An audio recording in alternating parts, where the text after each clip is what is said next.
Pemirsa, pertumbuhan ekonomi diasumsikan bergerak negatif pada triwulan pertama tahun 2021. Diperkirakan ekonomi masih bergerak minus 1% hingga minus 2%.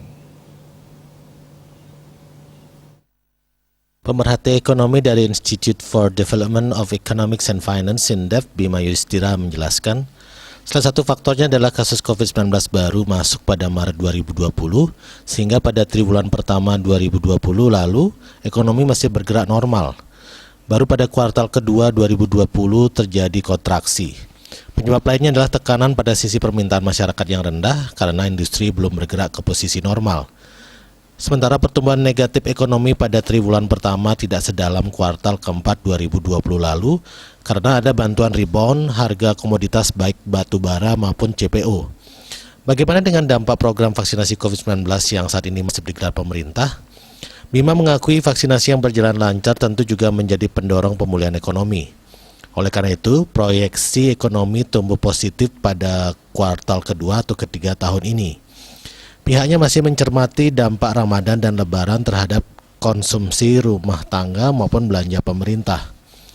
Sebelumnya, Bank Indonesia (BI) memastikan kinerja perekonomian pada triwulan pertama tahun ini akan tumbuh lebih kuat dibandingkan triwulan keempat tahun 2020. Hal ini seiring dengan membaiknya sejumlah indikator ekonomi.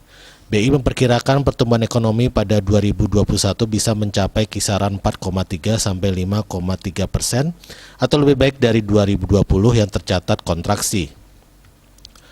Gubernur Bank Indonesia Peri Warjio meyakini perbaikan perekonomian domestik akan terus berlanjut seiring dengan adanya pemulihan ekonomi global, implementasi program vaksinasi, serta sinergi kebijakan nasional untuk memperkuat kegiatan ekonomi. Seperti diketahui, kantor perwakilan BI Bali merevisi proyeksi pertumbuhan ekonomi Pulau Dewata tahun ini dari semula 4,5% hingga 5,5% menjadi 3,5% sampai dengan 4,5%. Pemulihan sektor pariwisata yang belum terlihat menjadi salah satu alasan revisi berlaku.